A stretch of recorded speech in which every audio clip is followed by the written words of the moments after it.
there's a lot of athletes that worry about, struggle with visualization or confidence or, anxiety. I didn't struggle with any of those things. I was actually really kind of, solid on all of those things. What I struggled with was the lifestyle of being a professional athlete. And I resented a lot of the things about what it took to be at that level, the lifestyle. And so 9 times out of 10, when we'd talk, he would just help me reframe things in my mind. So instead of looking at everything as a sacrifice, as everything as, I'm in this holding pattern that's preventing me from living the rest of my life, he reframed it in my mind as an opportunity, as something to be grateful for, even though it was challenging, to embrace the challenge and to dig into that. And so it allowed me to train harder. It allowed me to be happier. And I think that, a happier athlete it performs better typically.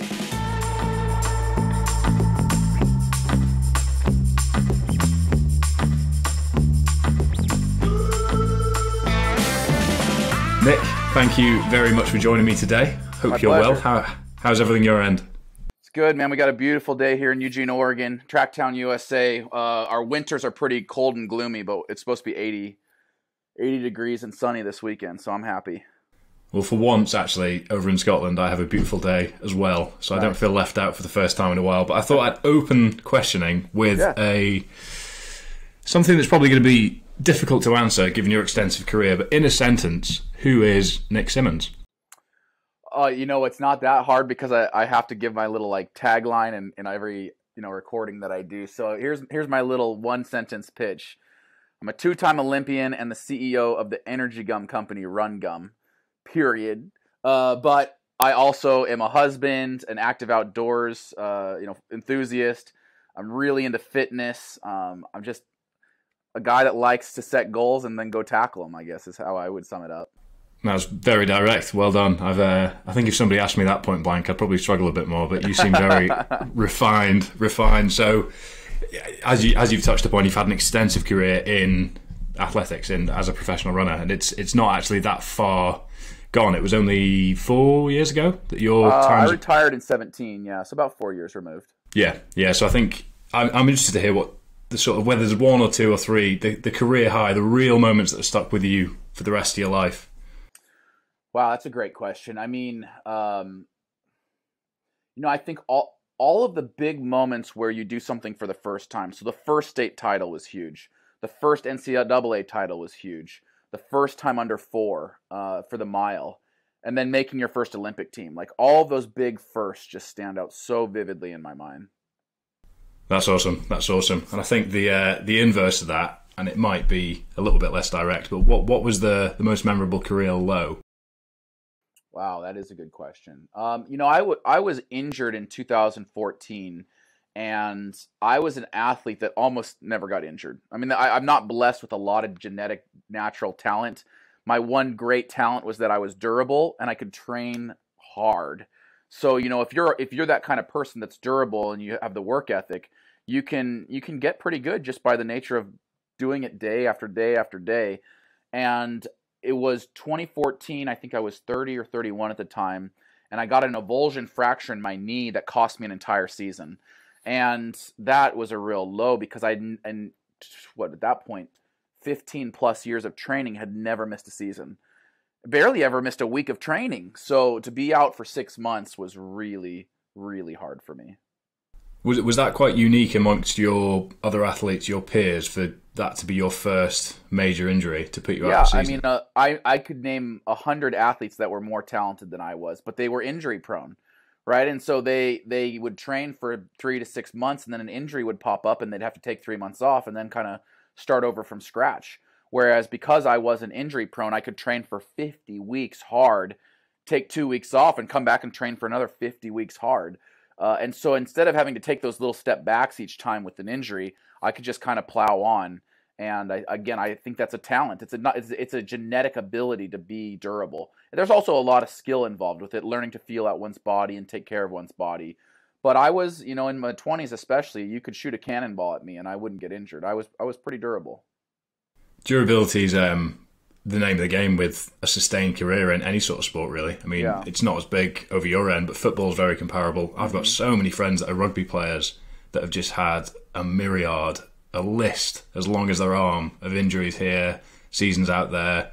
And it's just hard, but it's that bounce back. It's bouncing back from those that's what's important. And what I heard on a podcast you've been on recently was that at 25 and 26, about 5-6 years into your professional career, was when you started seeing a sports psychologist properly. And I just want to dive into a little bit more about what you took from that experience personally, and what barriers, what boundaries you really felt you overcame throughout that process. That's a great question. I always felt like I was a pretty strong athlete mentally, and it wasn't until I started dating a girl who was using a sports psychologist and was introduced to the field. I was about 26 maybe when I was introduced to the field of sports psychology, and this sports psychologist was so helpful to this female athlete, and I ended up talking to him as it related to my relationship with this female athlete.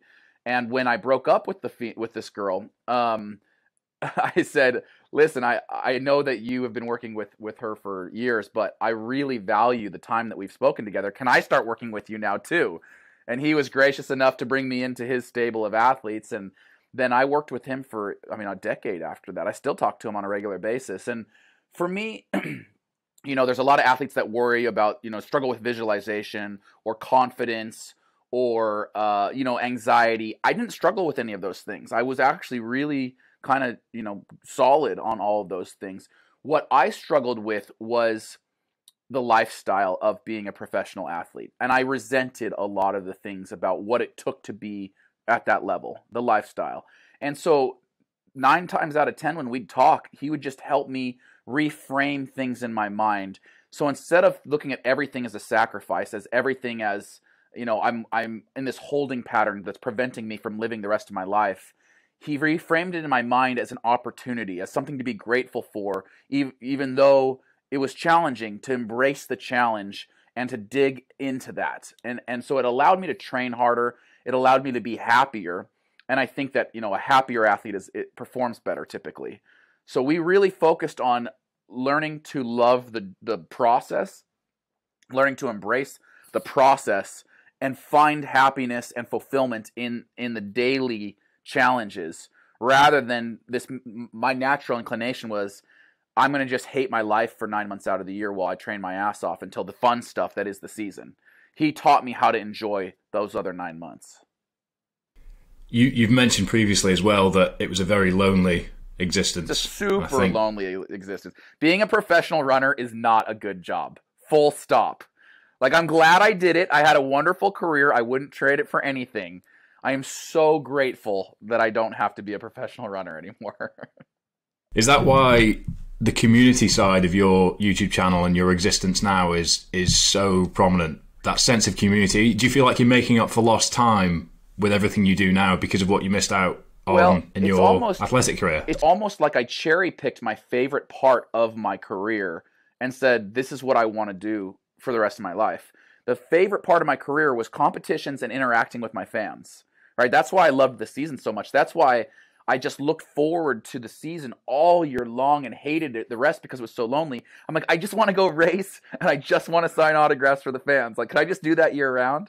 So now that's what I do year round. I put on my own events. Yeah, I put on my own events and I invite everybody to come out and race me, and then I stick around and sign autographs and give everyone high fives. So I cherry picked my favorite part, the community and the competition, and I made my YouTube channel that because I knew that would be sustainable for me, because some YouTubers, they look towards the content creation days and they kind of roll their eyes and like, oh, I got to do this. I got to play this character, for my fans. I just literally just do what I want to do because I want to do it. Even if I made $0 YouTubing, I would still do this because I enjoy it so much, It's icing on the cake that I get paid for it.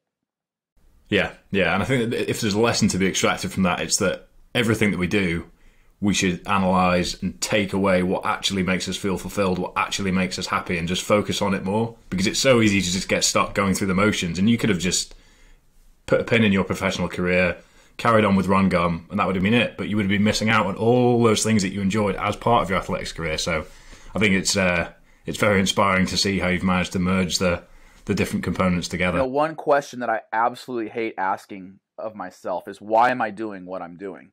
And I don't naturally ask myself that question very much, but my sports psychologist, who now I would say is my life coach, he's always asking me, Nick, why are you doing X? Why are you doing X, Y, and Z?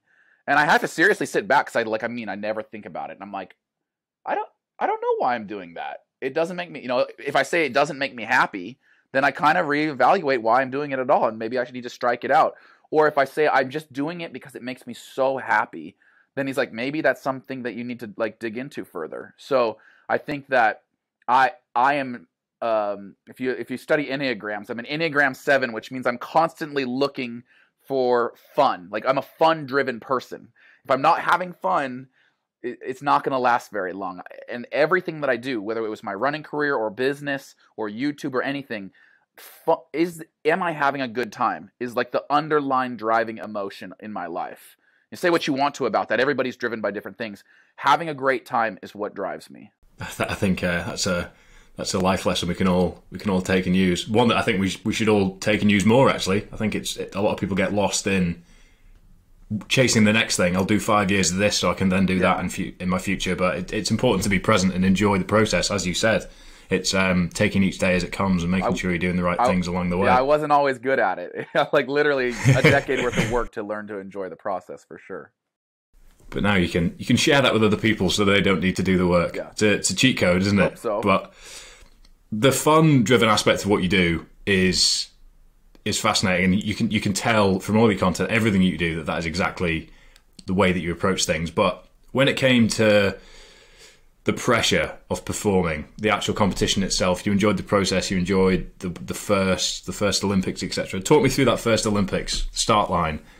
What was it a feeling of fun, or was the pressure mounting upon you? 08 was pressure. 08 was I can't deal with this. This is too much pressure. I'm not having fun, and I panicked a little bit in the race and made a move too early, and it cost me, a spot into the finals. But I just remember thinking, I was only 24 at the time, and I thought, God, I've learned so much through this process. If I can somehow find my way back to an Olympic team in 2012, I know I can perform better. And I did. I came back 4 years later with 4 years more experience, 4 years stronger, 4 years more prepared, and I did end up making the Olympic final in 12 and running my best time there. So it's I did have fun in 12. Every moment of the competition, I was still nervous as hell, don't get me wrong, but I was having a lot of fun in 12. But part of that's just knowing what to expect. Do you think it was a mistake that needed to be made on that stage for you to come back stronger, or do you think it's something you could have made in training beforehand? I think I would have made it in competition, because the World Championships in track and field is very similar to the Games in the way that it's run, in the prestige. The money's actually better in a World Championship than it is in Olympic Games. So I would have learned how to make a final eventually. I think my first final was actually the next year in 2009. I made my first final in Berlin. So like I did finally kind of figure it out, but no, the Games is different because that there's like 2 billion people watching, and you have to wrap your mind around that. But I got better and better at putting all of that away, of putting my head down and saying, this is a 400-meter track, just like any other 400-meter track, and that's what I do. I go around it twice. That is my specialty. And it doesn't matter how many billions of people are watching. 400-meter track's a 400-meter track. It's just another day at the office, right? I would tell myself that as I was walking out. I'm just going back to the office. Another day at the office. Happens to be an office with a camera and a few billion people watching, but I tried to really break it down and not make it more complicated than it was. It's a very simple sort of psychological technique that all athletes need to use in whatever their specialty is, isn't it? And in terms of the crowd, the pressure of those 2 billion, not to put an intimidating number on it, but the 2 billion people that were watching, if you compare it to 2008 to 2012, I assume in 2008 you were much more aware of the crowd, of that pressure, than you were in 2012. Is that fair to say? Let me think about that for a second. I think I was more, I was equally aware, but I was letting the nervousness and anxiety kind of spiral me downward in 08, whereas I was harnessing that nervous energy and letting it fuel me in 12. So when I talk to young athletes a lot, their number one complaint about running is I get so nervous before races. And and they hate it. Like it's enough that they want to quit the sport. And I say, no, no, no, no. That's the best feeling in the world. You want to feel nervous. You want to feel that anxious feeling because that's adrenaline pumping through your veins. Now, you can let that adrenaline wear you out the week before a race. You're constantly thinking about it. You're constantly nervous and fidgeting, and that's going to make you tired. Or you can train your mind to not focus on it and instead harness that adrenaline, that feeling of nervousness the day of. Right. And so in 2008, I was so nervous for a month leading up to the games that it probably cost me energy. But in 2012, I had learned how to deal with that energy. And so instead, on the day of the finals, I'm just sitting here like ready to explode with energy. I'm so excited. I'm nervous, but it's good energy. It's energy that I appreciate, that I want, that I'm going to use to do something better than I've ever done it before. It's fascinating that you touch on that adrenaline spike and that almost come down effect that a lot of athletes experience in their own space. And the weight of gold's a good example on exactly what this entails. And I mean, I have not competed at Olympic Games. There's absolutely nothing that I will ever be able to compete in at an Olympic Games in terms of the sports roster. But the big charity projects I've done in the past, the almost post-event depression come down that comes from all that energy, all that time, all that focus for that run up to the event itself, for the event to be over, and then it's gone. That's it. You've drawn a line under it and you move on. How have you dealt with that throughout your career, given that it's a 4-year gap between the games? Obviously, you've got the championships in between, but those first couple of weeks after the games, what was your state of mind, your mental health like in terms of dealing with that? 2008 was a little more manageable because I was so young. I'm like, okay, I know I'm going to sign another 4-year deal with a shoe company, so I'm going to get my another chance. It was kind of like, yeah, I'm pissed off that it didn't go as well as I wanted, but I need to pick myself up and get ready for the next one. After 12, it was a little bit harder. You know, it was like 6 weeks of, okay, I'm in my prime right now. If I try to train for another 4 years, I will be the grandfather of Team USA. Like the chances of making a team at 32 in the 800 are very slim. You know, I was just thinking, that's it. I'm never going to be a gold medalist. So it was more like wrapping my mind around that fact that I wasn't going to win a medal as an Olympian, and just trying to figure out what I wanted to do with my life. You know, like, do I still want to do this professionally? Do I want to continue to try to have success at, you know, the world championship level and the US level? And is the money worth the sacrifice still? You know, for me, having coming off that high in in 2012, I had a feeling that I would be able to sign a pretty lucrative deal. So I will say point blank, I would have run for free until 2012 Olympic Games. I got paid, which is awesome, you know, but I was doing it because I wanted to see how good I could get.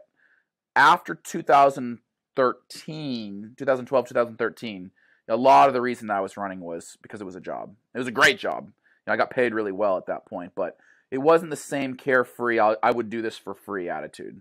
There's a difficult balance as an Olympic athlete, isn't there, to work around the fact that you don't get paid by the IOC, but equally you miss out on potential income by peaking and managing your training around the games itself rather than the championships. I missed out on revenue. I took a salary, not a salary cut, but I took out a cut on my income every Olympic season because the IOC doesn't pay anything. Like, one of the best paydays is, you know, at the World Championships, because the World Athletics, IAAF at the time, actually has prize money, and the IOC doesn't. So, like, all the sacrifice and peaking and tapering that you're doing for the games, you're not getting paid for any of that. You're doing it on the off chance that you're that one person that wins a big Olympic gold medal and you get paid that way. It's a real, like, gamble. And sponsorship endorsements from athletes aren't even allowed to be spoken about publicly at the games, are they? Don't get me started on that. Rule 40 and all that BS. Sounds like a rabbit hole that we'll save that's for a whole another time. Podcast right there. We'll save for another time. Yeah. But at your peak, what did your training and your lifestyle look like? So at my peak, I was training 7 days a week. I was running on average about 10 miles a day. So I would do doubles Monday, Tuesday, Wednesday, Thursday. My off days were Fridays, where I only had to run 6 miles. That was my rest day. And then Saturdays were hard intervals, and Sundays were long runs, you know, up to like 13 or 14 mile long runs. So yeah, I mean, it's a job, but it's a lifestyle. told people, this is not like a 9 to 5. This is a 24/7. You're really thinking about your career 24 hours a day, 7 days a week for 50 weeks straight. Then you get 2 weeks rest, but then you start all back up and do it all over again. So it's hard. It's relentless. It's not like you can just press the, oh, I'm not a runner today. Beep. You don't get to do that. You still have to be a runner. If you don't feel like running, sorry, shut up and go run. You know, it's really takes I'm not going to say a special personality or like characteristics to do that. Kind of like almost a messed up attitude that you're going to do that. Like I look back on myself. I look back on 23, 24-year-old pro Nick Symmonds, and I'm like, what was wrong with that kid? Like, I was possessed. I'm like, seriously, that kid was possessed to do that. Like, I don't even know. I could never do it today. I don't know how I got through it, you know, for 12 years as a pro. But you still love running for running's sake, don't you? If you could wake up every day and run 5-10 miles just like that, you would. I can't. Which is where that passion comes. Yeah. But I do love running, and I always say the best way to start a day is an easy hour run. Nothing will make you feel better than just going out the door at dawn and running for an easy hour. And it used to fuel me. I felt so good, but now, like, if I do that, my knees and hips and ankles hurt. So I've had to find other ways to stay fit. But I do really believe in the power of endurance athletics to help you mentally and physically and spiritually, for that matter. Spirituality is a huge side of it for me. I mean, I have a degree in theology. I'm not a religious person, but where I find the closest thing I have to a sense of spirituality is in the mountains in Scotland. And I know you've publicly said that the 7 summits are something that you want to conquer in your lifetime. And I wonder, is there any sense of just that real raw nature that's drawing you in? Is there any sense of spirituality for you within that? Yeah, completely. I was raised in the Catholic Church, and I kind of always looked around in Mass, and I was like, this ain't doing it for me. Like, if being in a church connects you with a higher power, hell yeah, that's awesome. It just doesn't do it for me. When I'm out in nature, whether it's climbing a mountain or fishing or in a run, you know, that's for me when I feel connected to a higher power. So that really would be what I consider my church, is being out in nature. I just look around myself and I'm like, there is something bigger than us that we can't see right now, but I can feel it, you know. And so that for me, you know, is the reason why I think I was able to get through the challenges of the training. You know, like if I could get through the hard track intervals, then I'd get that Sunday long run where I wouldn't run with teammates typically. I would literally go out to the most beautiful place I could find, and for 90 minutes to 2 hours, just go out and run through nature. And that really recharged me, you know, and reminded me why I loved doing what I did so much. And something that I know you're big on as well, but I'm huge on, ditch the headphones. I'd never run with headphones. Yeah. Ever. Never. I don't understand the point. Like, if I'm lifting weights, there's music playing. Like, you gotta have some music when you're banging out weights. But if I'm out for a long bike ride or a long run, the last thing I want is a distraction. I really just want to be in my head, especially during endurance athletics, because you reach a different level of consciousness almost. You're thinking so much more clearly, and the science backs this up. The way your neurotransmitters fire when you're doing something, you know, endurance athletic related, you think so much more clearly. And I don't want to be distracted when I'm in that mode, you know.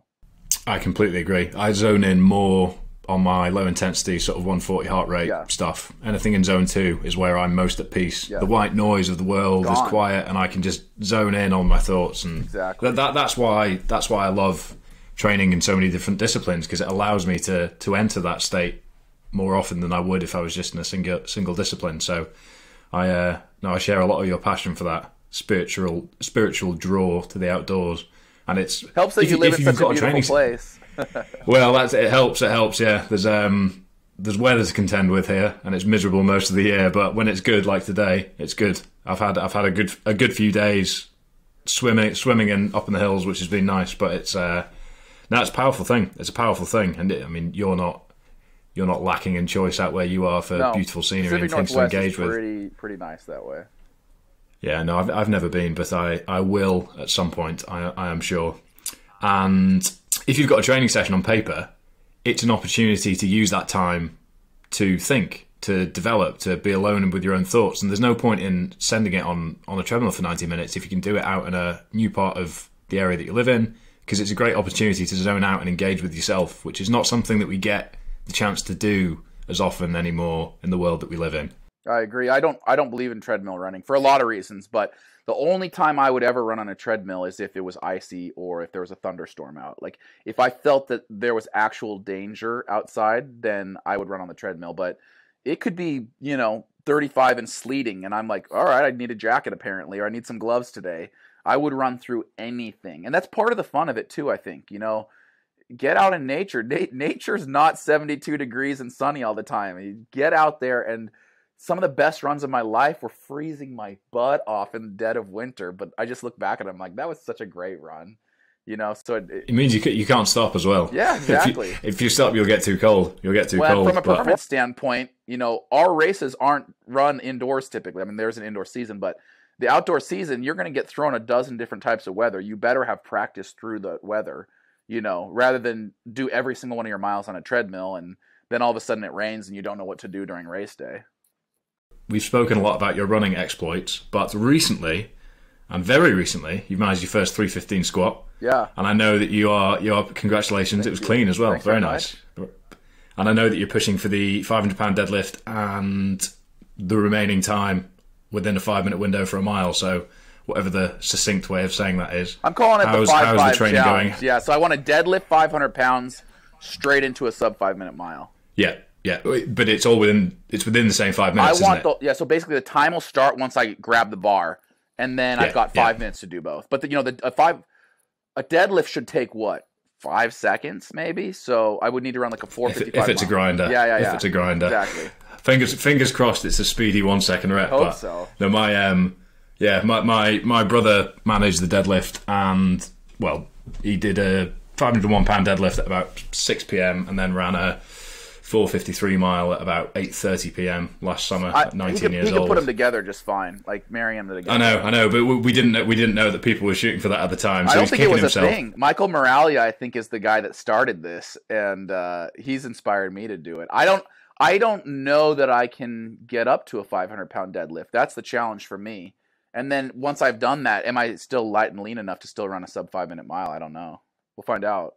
That's the fun, isn't it? That's the fun. Yeah. And that's why you're doing it. Well, and it's just a new challenge. Like running a sub 5-minute mile would not get me excited. Like I've done that a few times before. Running any distance doesn't get me super excited because I did it for so long.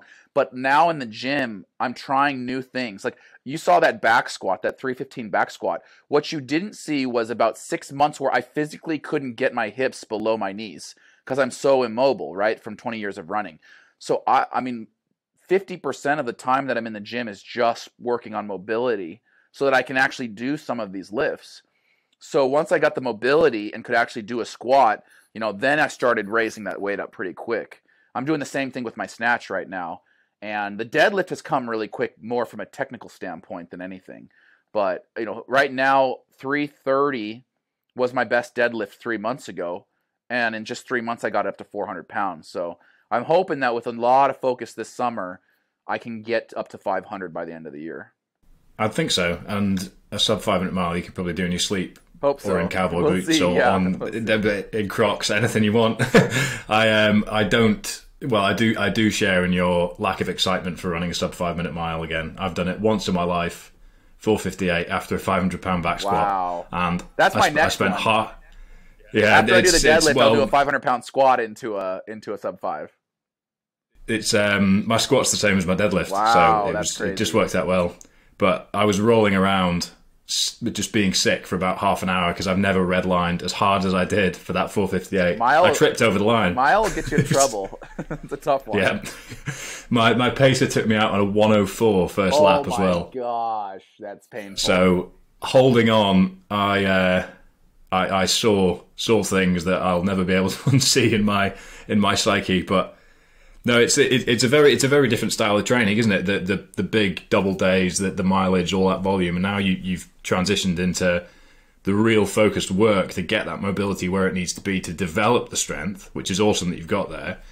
And now, how does the mentality with which you approach a weight session compare to the way that you approached a running session? Is it the exact same? Are there differences? Or Yeah, I think they're different just based on where I'm at in my life. When I was running, if I had a bad workout, it was devastating. It was like, oh my gosh, what am I doing?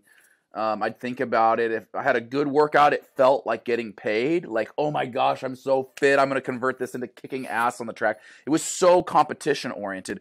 Now, I don't compete against anybody. It's just me and myself. So I love fitness and I love pushing myself in the gym, but there's no pressure. I mean, there's literally, it's just for fun. Like, I was just joking around with the guys in the gym. I'm like, oh, I did a 315 back squat, but we didn't film it, so it doesn't count. And we joked around and we stacked some plates on it and filmed it. So it's kind of like, the truth. Yeah, it's kind of right.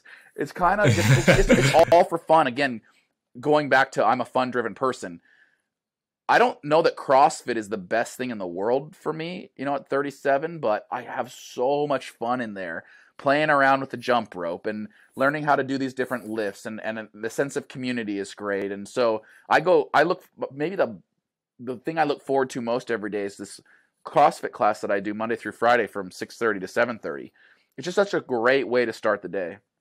And I always tell people, I'm like, listen, if CrossFit's not for you, that's fine. Go run. Oh, running's not for you? Okay, go cycle. Cycling's not for you? Okay, go walk. Like, just because somebody finds a certain type of workout, thrilling, doesn't mean everybody's going to. And so what I encourage, I call it fun with fitness, or I call it, 30 minutes of glue. Get out there. Fitness is the glue that's going to hold your life together, but do something active for 30 minutes a day. And again, what works for me might not work for you. If you told me to go do a Pilates class every day, I'd be like, fitness isn't for me, right? But you ask me to go to a CrossFit class for an hour every morning, I'm like, hell yeah. So just find what works for you and then, really embrace it and try to make sure that you're getting that 30 minutes a day. I couldn't agree more. My background was in powerlifting. For post-rugby, I was powerlifting exclusively for 4 years, to the point where I stopped enjoying it, but I was still very disciplined with my training, but I didn't get the same thrill that I used to. And I like playing golf, but I wouldn't play golf on a Saturday because I didn't want to build up the steps in my legs because I knew I had heavy squats on the Monday. Oh, that's crazy. For a sport that I don't enjoy that much. I was letting dictate my life, and even on the way that I train now. Yeah, exactly. I couldn't enjoy moving for the sake of moving because I assigned it to my identity, and that's where I went wrong in years gone by. And now I just love training across such a wide range of disciplines. I mean, this week alone, I've been squatting heavy, I've been deadlifting heavy, I've been in the sea, I've been in the hills, I've been on my tri-bike. I've just been enjoying it for the sake of enjoying it. And then piecing goals in amongst that is where I have my fun. But for other people, there's this weird desire to always try and prep and overthink before you just chuck yourself into something and see what happens. Yeah.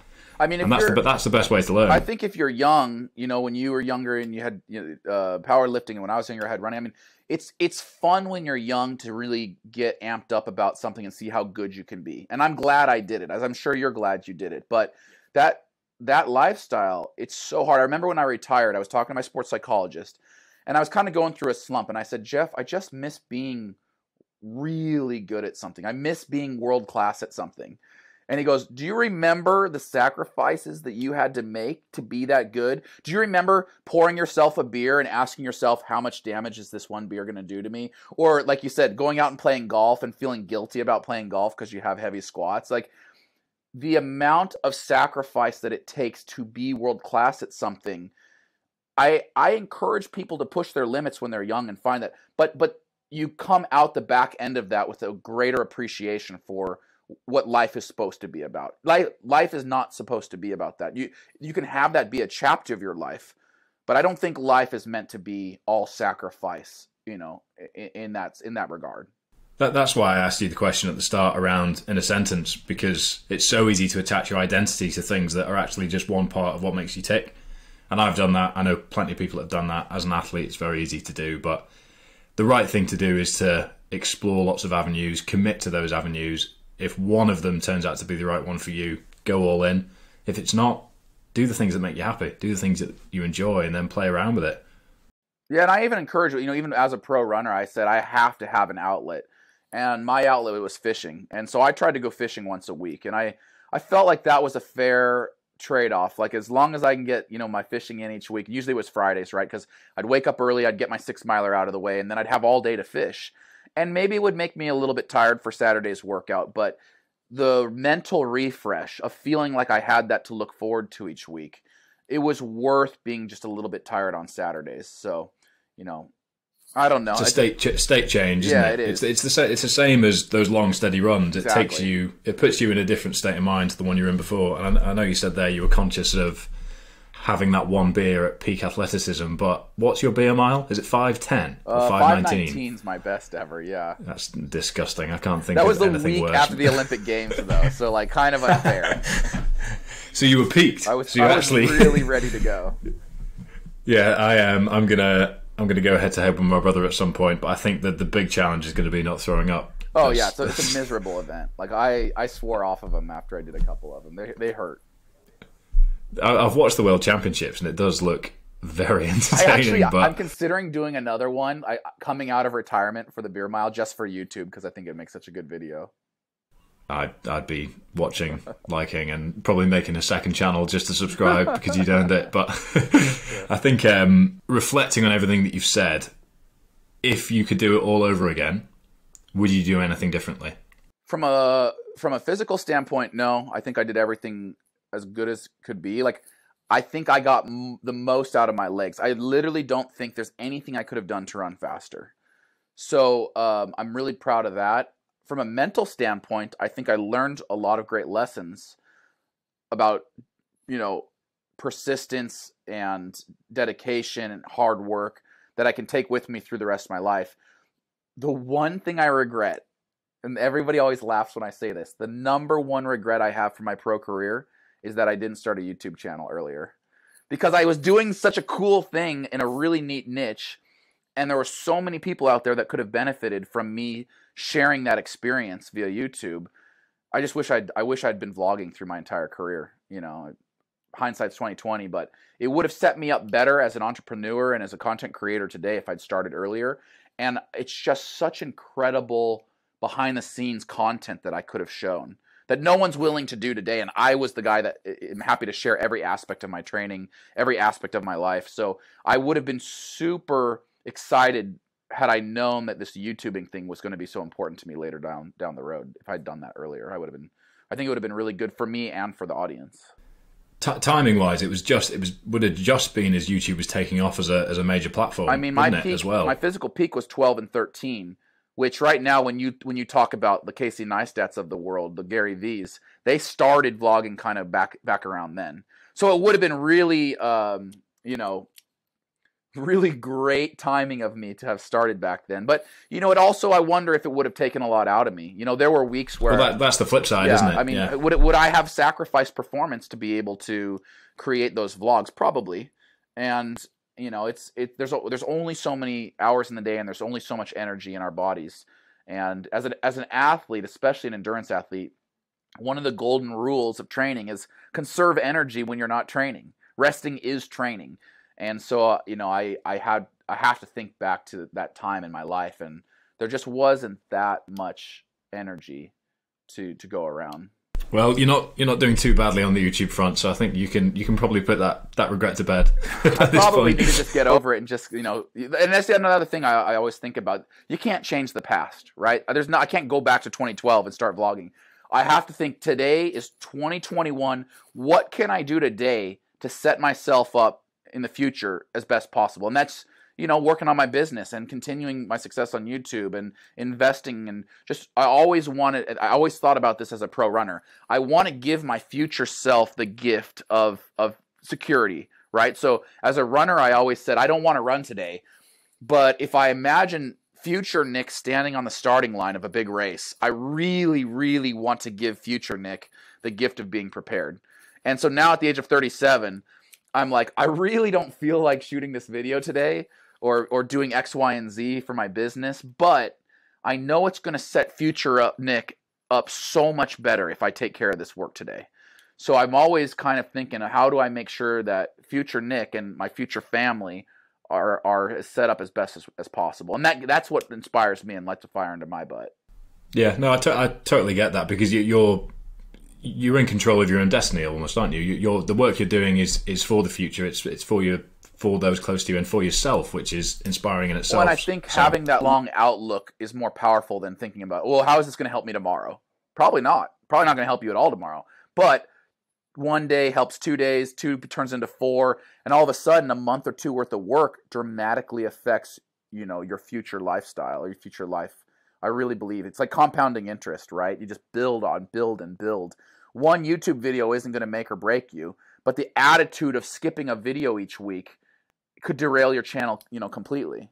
It's ruthless consistency, isn't it? Yeah. And I think there's no better framework for that than the 4-year periods between Olympics for you. It's almost the exact same thing, where that one session where you might have been feeling cooked, which meant that you felt fatigue going into the second session, and then you start to think, actually, maybe I'm tanking a bit here, maybe I'm tanking a bit. You could have so easily got lost into, I'll take a couple of days, I'll miss this, I'll have a few beers there, I'll fish for 2 days rather than 1, and then all of a sudden 6 months have passed and you're completely off track. Yeah. So it's an interesting one. We called it cutting corners. You cut one corner, okay, but it's setting a framework or a something in the back of your head that it is okay to cut corners, plural, right? So just don't ever cut that first corner. You cut that first corner, it's a slippery slope. And I think it's developing the self-awareness through experience as well, to know when you're cutting a corner by psyching yourself out in your own head, and when actually it's right to cut a corner, when you are cooked after 50 weeks of consistent 7 days a week training. And that's just listening to your body, right? Knowing the distinction. That's absolutely right. Listening to your body. Do I need to rest? Because, as I said, sometimes resting is training, or am I being lazy today? And there's a huge difference between those two things. Yeah. So whilst we're on the topic of building a better future for Nick and family, what's next for Rungum? Rungum was launched in 2014. It's kind of this neat idea that my coach and I had, and it's like an energy drink but in gum form. And it was a cute little startup for a couple of years, and then we got picked up by 2 major retailers here in the United States, Target and Walmart. And that took us from cute little startup to really fast-growing consumer packaged good brand. And it has attracted the interest of some major investors. And I think that the next iteration for our startup would be to partner with one of these companies that is famous for scaling, to make something a global name. So those are the kind of conversations I'm having right now. And they're the kind of conversations I always wanted to have. I think that Rungum has the potential to be a worldwide brand, or at least a household name here in the States. But I recognize that, I can't do that by myself. My team here in Springfield, Oregon can't do it by ourselves. Ultimately, you've got to have experts when you're going up against the big names at Walmart and Target. So I have a feeling if 1 or 2 of these deals go through that we're working on, that Rungum is about to get very, very big. But it's all moonshot stuff that we're working on right now. Said with a big smile on your face. I think it's going to go through. I'm working my ass off. Equally excited. Yeah, equally excited. Yeah. No, that sounds really exciting, because it's not something that you see. I mean, it's available over in the UK. It's not something I've ever actually had the pleasure of trying, but the premise for me makes perfect sense. I mean, it's providing the stimulants that you get through an energy drink without drinking all the that negatives you get. Exactly. Yeah. It's very simple, and it's what's put me off stimulant-based drinks, pre-workouts, and things over the years, is that I'm actually quite particular in the liquids that I consume these days. The reason I came up with the idea, I was getting all of these energy drinks sending me their products, and as I was a pro athlete, and I was just laughing. I'm like, man, this makes me feel really good, but who in the world is going to drink a 16-ounce energy drink, or even an 8-ounce energy drink before they carbonated as well, which is just insane. Sugary, acidic.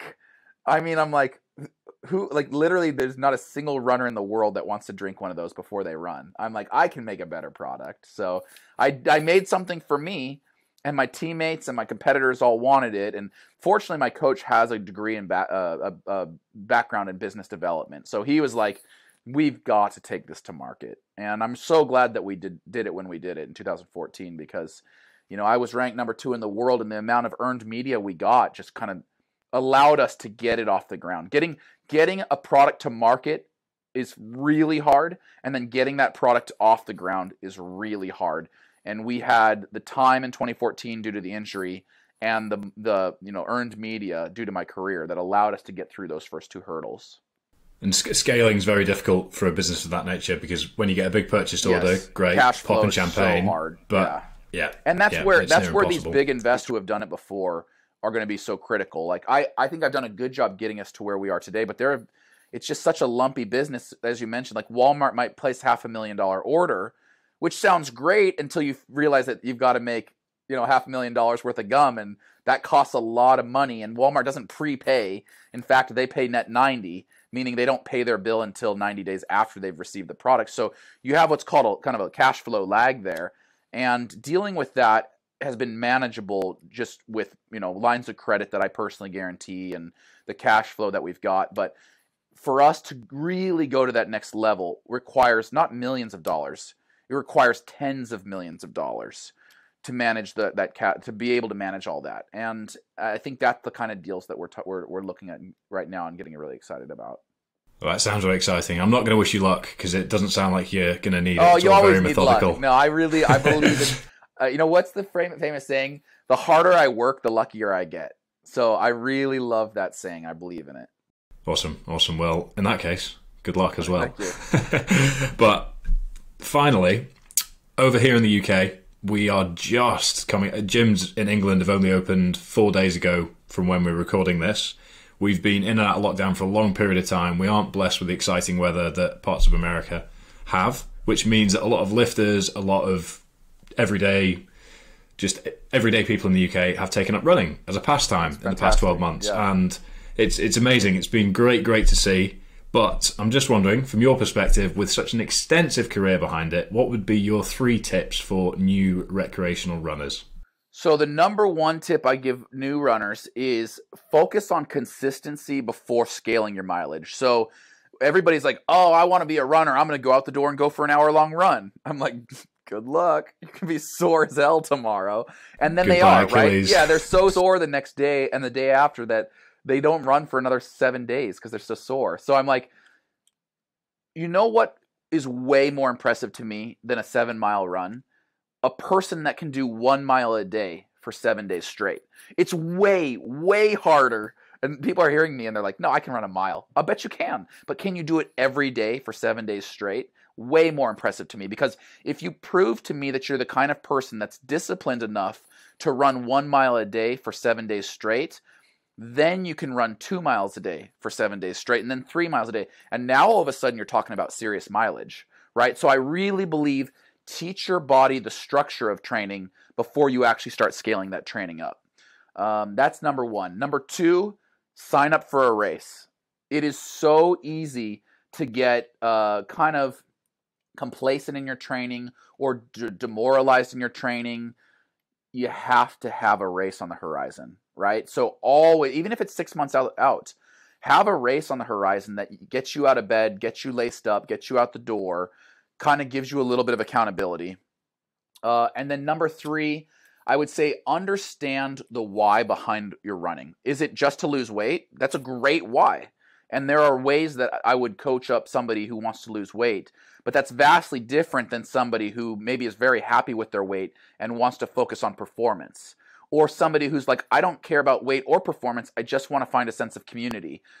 There's a lot of reasons to run, but ask yourself, why am I choosing to run each day? Or am I choosing to spend more time running? And my answer to that question has been everything and above. When I first started running, it was for a sense of community. Then it was performance-based. Then it was monetarily based. And now when I run, it's just for me. It's just to clear my head. And there's nothing wrong with any of those whys, but I do think it's important to understand what your why is. Awesome. 3 very digestible tips. So thank you very much. No problem. On that note, Nick, been an absolute pleasure. Really appreciate your time and really enjoyed the insights that you shared with us all there. Pleasure's all mine, Fergus, man. I appreciate you. Great questions.